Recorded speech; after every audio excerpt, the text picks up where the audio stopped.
Ingat, kita punya ungkapan, betulkan yang biasa, biasakan yang betul. Islahul mu'tad wa'tadul islah. Itu dalam bahasa Arab.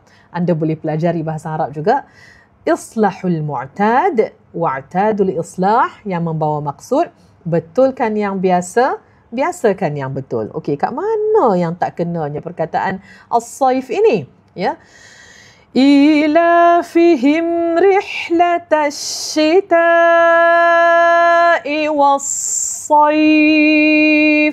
Jadi saya tak baca laju. Ya, boleh request. Siapa yang nak masuk baca hari ni, saya benarkan masuk. Ini adalah waktu anda. Amatilah peluang ini, rebutlah peluang ini, ajaklah lebih ramai orang masuk, share dan juga tap the screen tanda anda sokong perjuangan ini. Hari ini saya, esok adalah anda yang akan berada di sini untuk bantu masyarakat lain dengan lebih ramai membaiki